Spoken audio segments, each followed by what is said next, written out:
सो हे और next video में हम लोग आ चुके हैं और हम कंटिन्यू करेंगे जो प्रोटीन से रिलेटेड डिसीजेज थे उनको। ठीक है, तो नेक्स्ट क्या आता है हमारा हर्टनप्स डिजीज़। हर्टनप्स डिजीज़ में क्या होता है, जो ट्रिप्टोफन है एक essential aromatic neutral amino acid है, इसमें इंडोल रिंग होती है। ठीक है, तो इसका लेवल कॉर्न में सबसे कम होता है, भुट्टे में सबसे कम होता है। ठीक है, और जिनकी स्टेपल डाइट में कॉर्न या मेज होता है, ये इनको सबसे ज़्यादा ये बीमारी होती है। तो मेन प्रोडक्ट्स जो फॉर्म होते हैं ट्रिप्टोफन से वो कौन कौन से हैं, नियासिन, सेरोटोनिन और मेलाटोनिन। नियासिन को हम विटामिन B1 भी बोलते हैं। सेरोटोनिन एक लोकल हार्मोन भी, एक न्यूरोट्रांसमीटर भी, और मेलाटोनिन तो एक हार्मोन भी है। अब नियासिन में क्या होता है, विटामिन B3 सिंथेसिस कैसे होता है, 60 मिलीग्राम ट्रिप्टोफन है। ठीक है, काइनोरेनिन पाथवे के थ्रू, जिसको हम क्विनोलिनेट फॉस्फोराइबोस ट्रांसफरेज भी बोलते हैं, इसकी प्रेजेंस में इसका विटामिन B6 जो कि पायरिडॉक्सिन है, इसकी प्रेजेंस में काइनोरेनिन पाथवे के थ्रू नियासिन में कन्वर्ट होता है ट्रिप्टोफन, जो कि विटामिन B3 है सॉरी। 1 मिलीग्राम 60 मिलीग्राम से 1 मिलीग्राम नियासिन बनता है। ठीक है, तो क्या बोल सकते हैं कि भाई विटामिन B3 की सिंथेसिस के लिए 60 मिलीग्राम ट्रिप्टोफन से 1 मिलीग्राम नियासिन बनता है। और नियासिन डेफिशिएंसी से क्या होता है, पेलाग्रा होता है, जिसके 4 डीज हैं, simple diarrhoea, dermatitis, dementia and death. ठीक है, और डर्माटाइटिस में क्या होता है कि भाई जैसे स्किन में एडिमा होगा ना, तो कैसल नेक जैसा अपीयरेंस हो जाता है, नेक के पास में नेक गर्दन बहुत ज़्यादा सूज जाती है। सेरोटोनिन, अब सेरोटोनिन सिंथेसिस देखेंगे हम। सेरोटोनिन सिंथेसिस कैसे होता है, ट्रिप्टोफन है, ट्रिप्टोफन हाइड्रोक्सिलेज एंजाइम की प्रेजेंस में 5 हाइड्रोक्सी ट्रिप्टोफन में कन्वर्ट होता है। ठीक है, ये सब कुछ किसकी प्रेजेंस में हो रहा है, विटामिन B6 की पायरिडॉक्सिन की प्रेजेंस में हो रहा है। ठीक है, और क्या होगा, ट्रिप्टोफन डीकार्बोक्सिलेज एंजाइम आएगा, जिससे कि कार्बन डाइऑक्साइड रिलीज होगी, तो 5 हाइड्रोक्सी ट्रिप्टामीन बन जाएगा, इसको हम 5-HT भी बोलते हैं और सेरोटोनिन भी बोलते हैं। और ये लोकल हार्मोन की तरीके से भी एक्ट करता है और एक न्यूरोट्रांसमीटर के तरीके से भी एक्ट करता है। और ये इसको हम फील गुड हार्मोन भी बोलते हैं, जो कि नर्वस सिस्टम और GI सिस्टम के लिए बहुत ज़्यादा इम्पोर्टेंट होता है। ये स्लीप को रेगुलेट करता है, एपेटाइट को रेगुलेट करता है, डाइजेशन को, मूड को रेगुलेट करता है, और GI ट्रैक्ट की मोटिलिटी इंक्रीज करते रहता है। ठीक है, और हम इसको एपिक्राइन या फिर पैराक्राइन या फिर लोकल हार्मोन भी बोलते हैं। ठीक है, अब ये है जो अर्जेंटाफिन सेल्स जो होते हैं, जो कि गैस्ट्रोइंटेस्टिनल ट्रैक्ट में प्रेजेंट होते हैं, तो क्या होता है, ये स्टमक के वॉल पे प्रेजेंट होते हैं, तो इनसे ये क्या करते हैं, रेगुलेट करते हैं सेरोटोनिन सिंथेसिस को। अब क्या होगा, अगर ट्रिप्टोफन 5-HT हार्मोन कम है, ठीक है, तो क्या होगा, पेशेंट में कॉन्स्टिपेशन देखने को मिलेगा, मूड ऑल्टर होंगे, उसको मूड स्विंग आएंगे। अगर ट्रिप्टोफन ज़्यादा होगा तो उसको यूफोरिया की कंडीशन होगी, मतलब फील गुड होगा, उसको तो एक्सट्रीम हैप्पीनेस होगी, उसको डायरिया हो जाएगा, लूज टूल, उसको वैसो कंस्ट्रिक्शन होगा, और उसके फेस जो है ना, उसके गालों पे लाली आ जाएगी, रेड फेस हो जाएगा, फ्लशिंग फीचर्स आ जाएंगे। ठीक है, अगर सेरोटोनिन एक्सेस में रिलीज होता है, तो 5-HT अगर इंक्रीज हुआ तो 5 हाइड्रोक्सी इंडोल एसिटिक एसिड, जिसको हम बोलते हैं, ये एक वाटर सोल्यूबल मॉलिक्यूल है, जो कि यूरिन में एक्सक्रीट आउट होने लग जाता है। तो क्या बोलेंगे हम, अगर ज़्यादा 5-HT हो रहा है तो 5-HIAA जो है वो यूरिन में एक्सक्रीट आउट हो जाएगा। तो इसका क्लिनिकल कोरिलेशन क्या बन रहा है, 5-HIAA कार्सिनॉइड सिंड्रोम इसको हम बोलते हैं। इसमें क्या होगा, जो अर्जेंटाफिन सेल्स जो है स्टमक में, उनमें ट्यूमर्स हो जाएगा। देन एक्सेस में सेरोटोनिन रिलीज होगा, और फिर क्या होगा, 5 hydroxy indole acetic acid urine में आपके सिक्रीट आउट हो जाएगा, और इससे कंटिन्यूस डायरिया और फ्लशिंग सिंड्रोम आते रहेंगे, ये देखने को मिलता है। नेक्स्ट अब हम क्या देखेंगे, नेक्स्ट हम देखने वाले हैं मेलाटोनिन सिंथेसिस। तो ट्रिप्टोफन है, ट्रिप्टोफन से 5 हाइड्रोक्सी ट्रिप्टोफन बना। देन उसके बाद में जो एडिशन हुआ मिथाइल ग्रुप का, उससे 5 HT में जो मिथाइल ग्रुप का एडिशन होता है तो उसको क्या बोलते हैं, मेलाटोनिन बोलते हैं।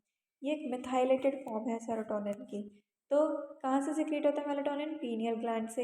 एज के साथ में क्या होता है, एज के साथ में कैल्शियम डिपॉजिट होता है, तो ये पीनियल ग्लैंड जो है एक्सरे में विजिबल हो जाता है और इसको हम ब्रेन सैंड भी बोलते हैं। इसकी लोकेशन कहाँ है? विद इन 3rd वेंट्रिकल जो है ब्रेन का, वहाँ पे पाया जाता है, जो कि एक डायंसिफिलॉन का पार्ट है। ठीक है। और सेरोटोनिन का क्या काम है? सर्काडियन रिदम मेंटेन करना।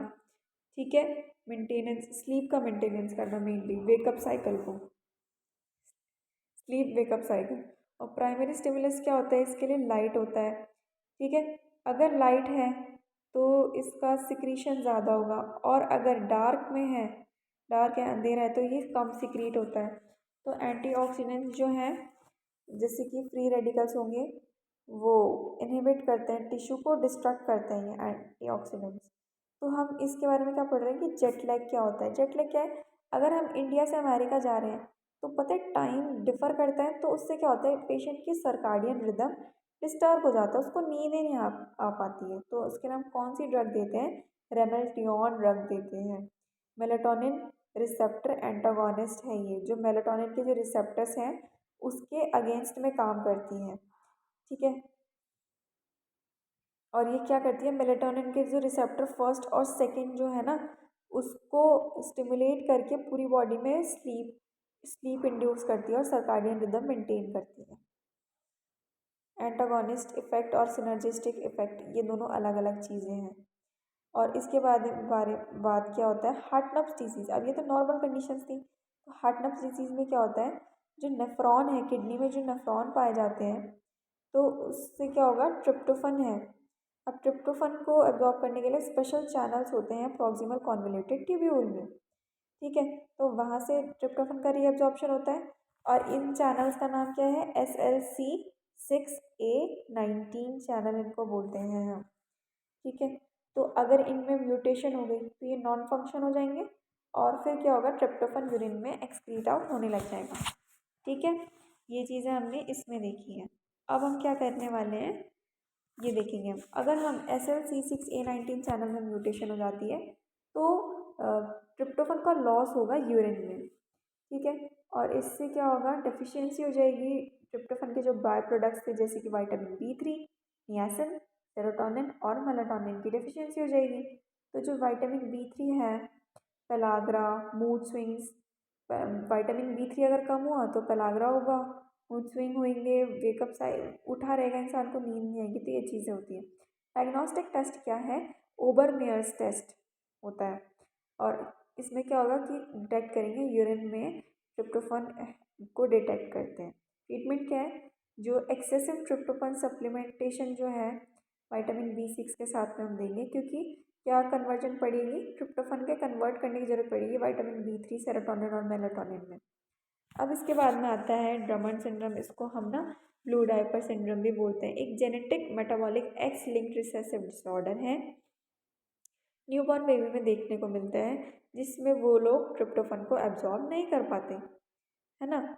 और डायपर पे बेबी के ब्लू यूरिन स्पॉट्स देखने को मिलते हैं, जैसे मामी पोको पैंट्स में देखने को मिलता है ना। तो म्यूटेशन कौन से जीन पे होती है? LAT2 एंड TAT1 जीन पे म्यूटेशन हो जाती है, जिससे ट्रिप्टोफन के एब्जॉर्प्शन में प्रॉब्लम आती है।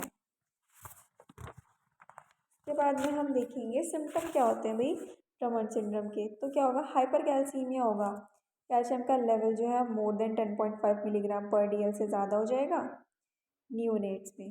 नेफ्रोकैल्सिनोसिस में क्या होता है कि भाई हाइपर कैल्सीमिया की वजह से क्या होगा, कैल्शियम किडनीज में बिल्ड होना चालू होगा, जिससे इम्पेयर्ड किडनी फंक्शन हो जाएगा और किडनी फेलियर भी हो सकता है। हाइपरप्लेजिया होगा, मतलब जैसे कि आप ये देख सकते हो नियोनेट्स में ना ऑप्टिक डिस्क अंडर डेवलप रहेगी, तो जो आई मूवमेंट है वो बहुत ज़्यादा एबरेंट होगा। और माइक्रोकॉर्निया क्या होता है, स्मॉल कॉर्निया हो जाएगा, बिल्कुल बहुत कॉर्निया जो आई का पार्ट है वो बहुत ज़्यादा छोटा हो जाएगा। और इंडोलूरिया क्या होता है कि सिम्टम क्या होगा इसका, हाइपरकैल्सीमिया की वजह से ब्लरी विजन होगा, दिखाई नहीं देगा। तो ब्लू स्टेन्स आएंगे इन्फेंट में अजीब से। और जब इंटेस्टिनल बैक्टीरिया जो है ज़्यादा एक्सेसिव अमाउंट में अनअब्जॉर्ब ट्रिप्टोफन को ब्रेक डाउन कर देता है तो ये चीज़ें देखने को मिलती हैं। तो डाइजेस्टिव इशू आते हैं और फीवर होगा, आपको पुअर एपेटाइट आएगी और वॉमिटिंग होगी, विजन प्रॉब्लम होगी, इरिटेबिलिटी होगी बहुत ज़्यादा, और फेलियर टू थ्राइव, ये सारे सिम्टम्स आपको देखने को मिलेंगे। और इंडिकैनुरिया में क्या होता है कि भाई बैक्टीरियल डिग्रेडेशन जो है अनअब्जॉर्ब ट्रिप्टोफन का होता है इंटेस्टाइन में, जिसकी वजह से क्या होगा, एक्सेसिव इंडोल प्रोडक्शन होगा और इंडिकैनुरिया होगा, जिसमें क्या होता है इंडिगो जो एक डाई होती है उससे ऑक्सीडाइज होने पे क्या होगा, ब्लूइश डिस्कलरेशन आती है डायपर में, तो इंडिकैनुरिया इसको बोलते हैं। डायग्नोसिस क्या है कि इसका, फ्रेश यूरिन सैंपल लेंगे, इंडिकन आई एग्जामिनेशन करेंगे, किडनी फंक्शन टेस्ट करेंगे, कैल्शियम लेवल को चेक करेंगे, ओवरमियर टेस्ट करेंगे, गट में जो बैक्टीरिया है उसका टेस्ट होगा, इंक्रीज ट्रिप्टोफन जो है उसका डिग्रेडेशन हो रहा है कि नहीं हो रहा है ना।